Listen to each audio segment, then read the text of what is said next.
Hello, here I am again. Today is a special date. Many of you probably don't know, but it's 16th of June. It's Bloomsday, and that's a day to remember Leopold Bloom, the character that was created by James Joyce in his book about him, about Dublin, and it's Ulysses.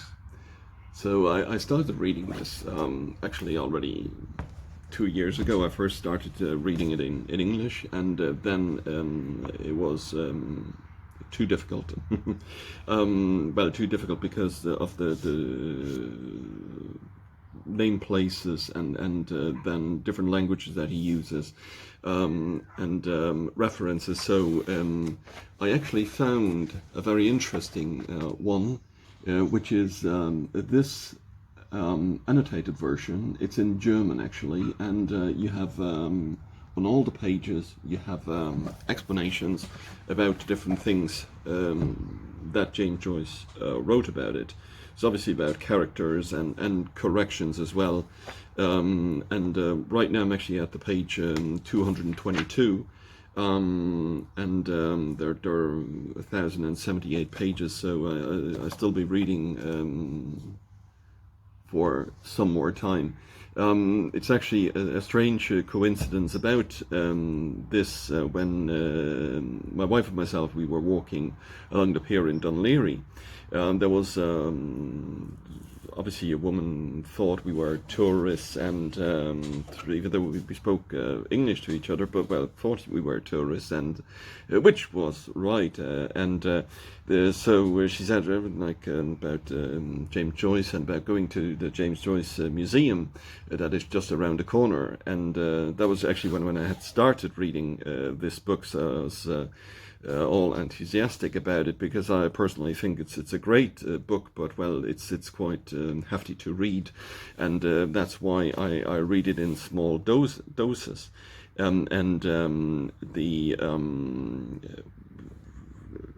mainly is because I find other books that are easier to read, and I read them then rather than continuing or finishing Ulysses. But well, they're intrigued by the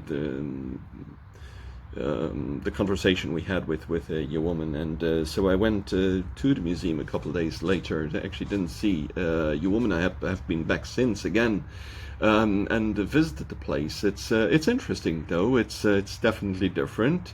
Free entrance. You have obviously it's not that tower, but it's a very similar tower, and they have it made up the room where they lived in, so that you see what it looked like, and you have to walk a very narrow stair. I remember the last time I was there, my knee was aching for a couple of days after the promenade up the stairs, but you have a great view, so it's definitely a thing to do.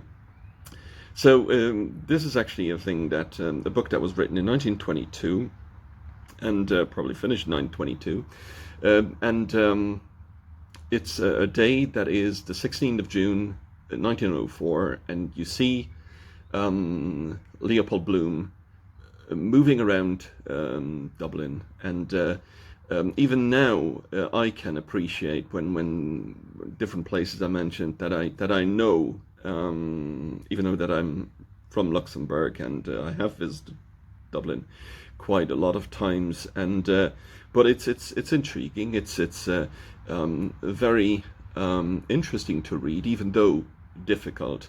But yeah, no, it's a thing to do.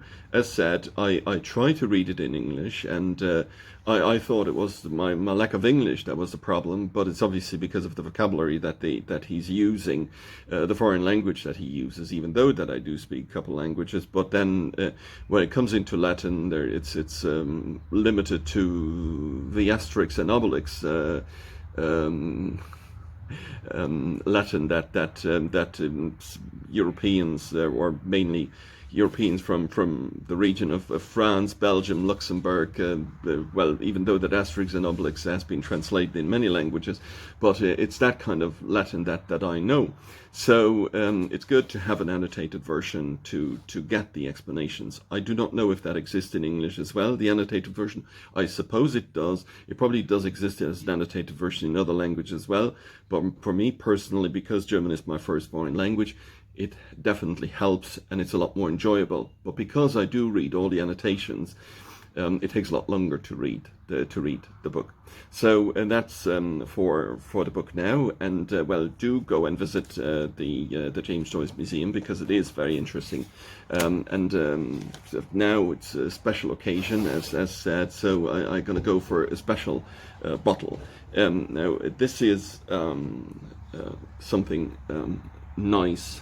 It's the Middleton, the very rare, the 2018, and so we're gonna try this one. So just gonna show you the inside. It's quite spectacular. So it's with a magnet closing the bottle, and then you just get it out. So it hasn't been opened yet, but I will do this now, because, as said, a special occasion, and if I do get this open, it's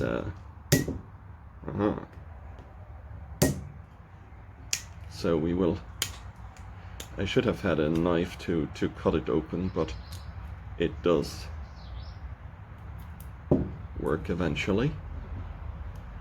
So yeah, this is, as said, the very rare Middleton 2018. There is a batch number on it. It's 40% alcohol, and well, it's aged to perfection. So we'll see if it is perfect. Yeah, this is a tendency that I have from the wines, because I always smell if it's corky. By the way, I already had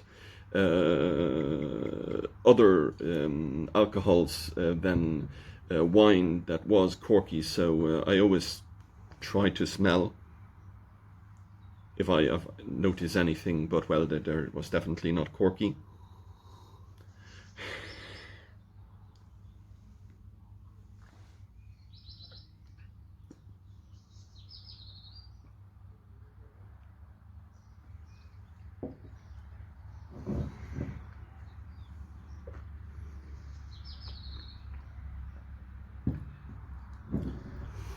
Oh, that's definitely nice. That's it was a present, but it's a bloody nice one. So I'll be enjoying another sip, and hope you enjoyed this. So enjoy Bloomsday. I'm enjoying my Bloomsday. And just by the way, I actually sent a small message via Messenger to Kalila, and telling them that I mentioned their whiskey, the distiller's edition in a video, and they sent back a message which I thought was it's always nice when people they interact, and said, like, we hope that your wife is getting back, and that she will still get some of the Kalila distiller's edition, but now that this one is open, I think there is little risk that I will finish the Kalila, but I can't give a guarantee about the Middleton very rare. So take care, all the best, and see you.